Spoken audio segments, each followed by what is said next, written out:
Welcome to Democracy Now!, democracynow.org, the War and Peace Report. I'm Amy Goodman.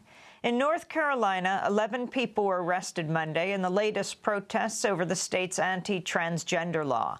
Hundreds of people descended on the state legislature as part of the Moral Monday action calling for North Carolina to repeal the law. Known as HB 2, or the bathroom bill, the measure nullifies ordinances protecting LGBT people from discrimination and forces transgender people to use the bathroom that matches what they were assigned on their birth certificate. The Justice Department has sued North Carolina over the law, which it calls discriminatory. But North Carolina has sued the government to defend the law. On Monday, the ACLU and Lambda Legal asked a judge to block enforcement of the law by issuing a preliminary injunction.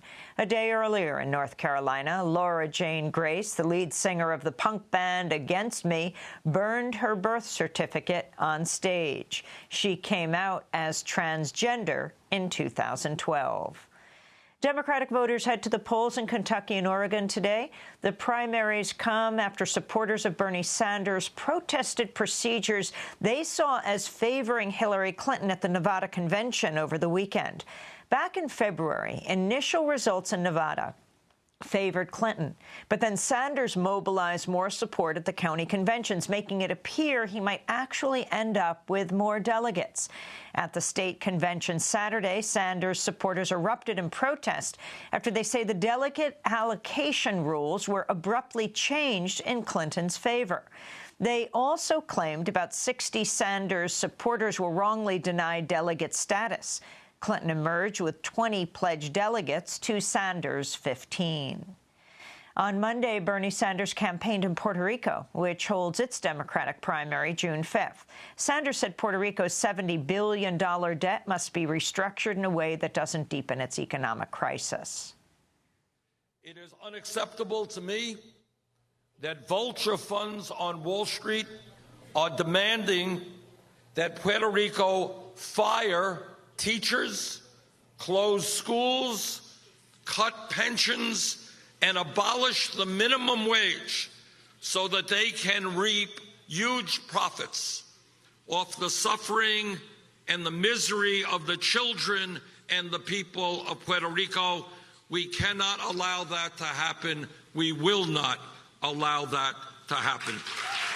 Republicans also vote in Oregon today, even though Donald Trump has become the presumptive presidential nominee after his last two rivals, John Kasich and Ted Cruz, dropped out of the race.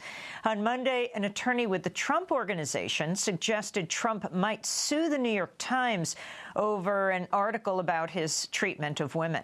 The Times interviewed dozens of women who interacted with Trump, from a beauty pageant contestant who said Trump kissed her on the lips to a woman executive who said Trump commented on her weight, telling her you like your candy.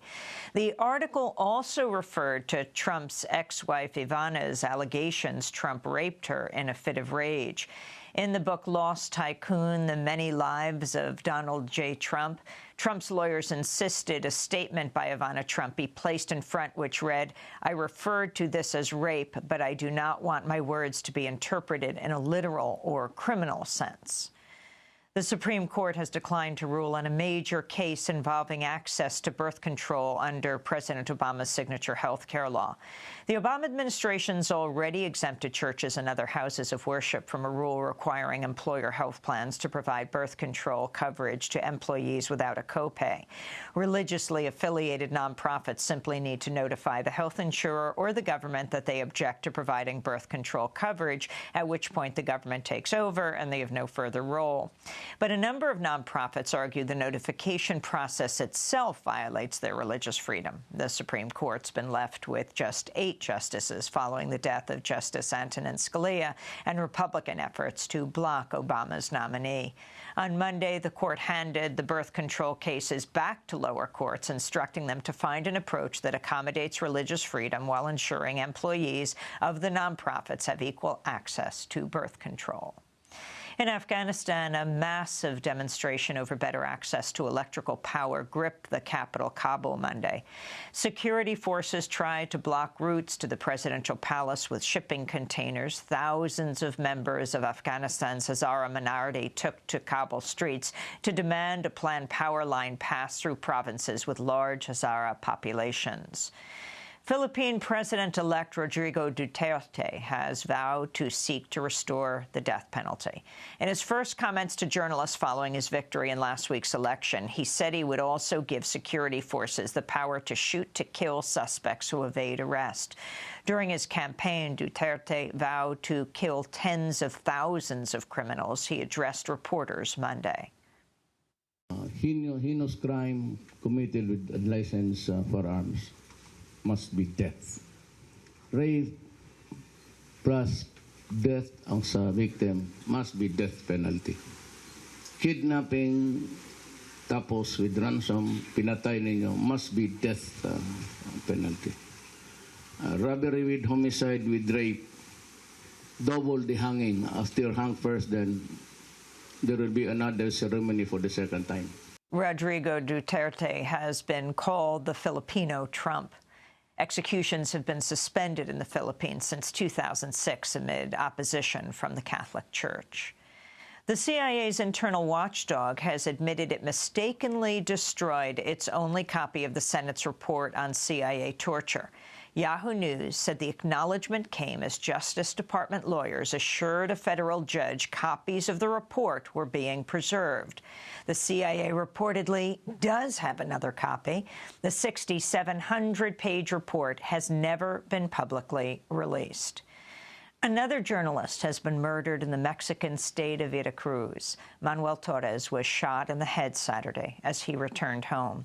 He worked with a local city council and was editor-in-chief of the news site Noticias MT.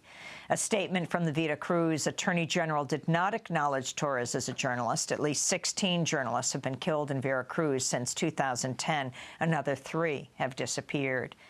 In upstate New York, residents opposed to the storage of natural gas in underground salt caverns at Seneca Lake have been dealt a blow by federal regulators.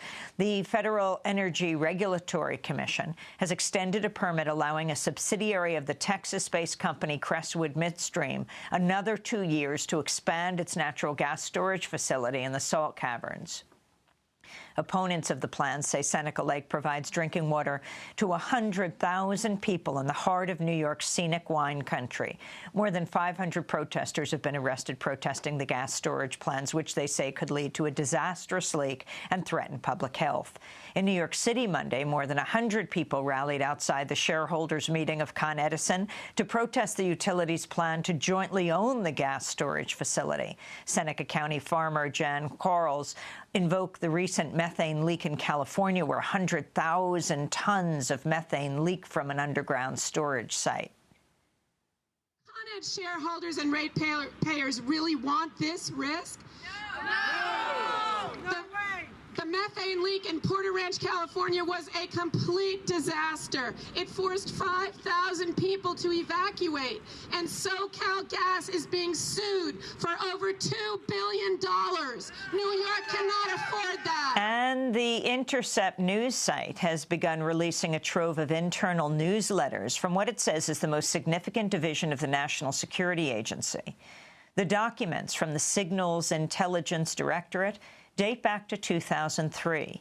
In addition to more mundane details about employees' vacations, The Intercept says the internal newsletters, which were leaked by Edward Snowden, reveal details about how the NSA helped pave the way for the Iraq War and how its personnel worked alongside the CIA and other agencies on interrogations at Guantanamo.